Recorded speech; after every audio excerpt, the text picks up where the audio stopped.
மாதவிடாய் ஏற்பட்ட பெண்கள் குர்ஆனை தொட்டு ஓதலாமா? அப்போது சஜ்தா வசனம் ஓத நேர்ந்தால் சஜ்தா ஒது இல்லாமல் செய்யலாமான்னு கேட்குறீங்க. கேள்வி எண் 2355. மாதவிடாய் ஏற்பட்டுள்ள பெண்கள் மட்டும் இல்லாமல் குளிப்பு கடமையானவர்கள், பிரசவத்தீட்டில் உள்ள பெண்கள் இவங்கெல்லாம் குர்ஆனை ஓதக்கூடாது என்ற கருத்தில் நிறைய ஹதீஸ்களை உண்டு. தாரகுத்னி, திருமிதி, பைஹக்கி, இப்னு மாஜா போன்ற நிறைய ஹதீஸ் நூற்களில் இந்த கருத்தை தரக்கூடிய வகையிலான ஹதீஸ்கள் பதிவாகி இருக்கு. உதாரணமாக ஒரு ஹதீஸை எடுத்துக்கோங்களேன். இப்னு உமர் அவர்கள் அறிவிக்கக்கூடிய ஒரு ஹதீஸ் திருமதியின் 121வது இலக்கத்தில் உண்டு. மாதவிடாய் ஏற்பட்டவர்களும் குளிப்பு கடமையானவர்களும் குர்ஆனில் எதையும் ஓதக்கூடாது என்று நபி ஸல்லல்லாஹு அலைஹி வஸல்லம் அவர்கள் கூறினார்கள் என்று பதிவு செய்யப்பட்டிருக்கு. இப்போ இந்த ஹதீஸை எடுத்துக்கிட்டோம்னா இதில் இஸ்மாயில் இப்னு ஐயாஷ் என்ற ஒருவர் இடம்பெறாரு. இவர் அவருடைய சொந்த நாடான ஷாம் சிரியாவாசிகள் மூலமாக அறிவித்தா மட்டும்தான் ஆதாரபூர்வமான ஹதீஸுகள்.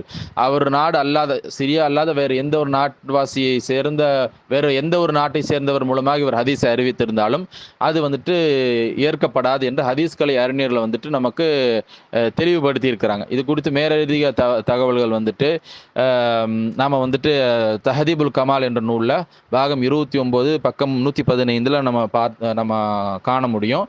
எனவே இவர் இதில் இடம்பெறார். இவர் இந்த ஹதீஸை மதீனாவாசியை சேர்ந்த ஒருவர் மூலமாக அறிவிக்கிறாரு.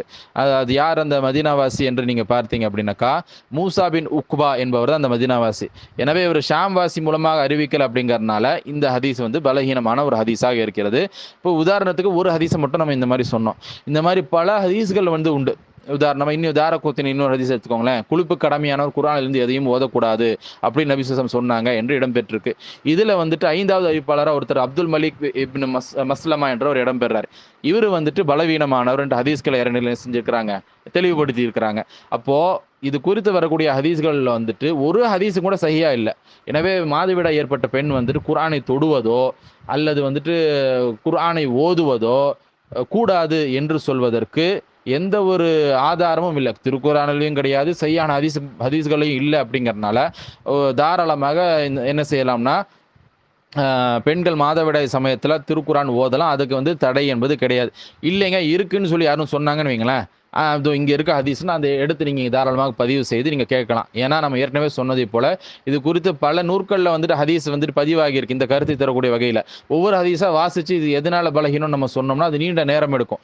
அதனால தான் நம்ம உதாரணத்துக்கு 2 ஹதீஸ்களை மட்டும் சொல்லி இது எதனால் பலகீனம்னு சொல்லியிருக்கிறோம். அப்போ யாரும் இந்த மாதிரி இருக்குன்னு சொன்னாங்கன்னா அந்த ஹதீஸ் நீங்கள் பதிவு செஞ்சீங்க அப்படின்னாக்கா தாராளமாக அதற்கான விளக்கம் இன்ஷா அல்லாஹ் வழங்கப்படும். எனவே மாதவிடாய் ஏற்பட்டுள்ள பெண்கள் குர்ஆனை தொடுவதோ ஓதுவதோ இதில் மார்க்கத்தில் தடை கிடையாது. தடை இருக்குன்னு சொன்னாங்கன்னா அவங்க தான் ஆதாரம் காமிக்கணும். சரி, அடுத்து இந்த சஜ்தாவினுடைய வசனங்கள் ஓத நேர்ந்தால் அப்போ அந்த நேரத்தில் சஜ்தா செய்வதை பற்றி கேட்குறீங்க.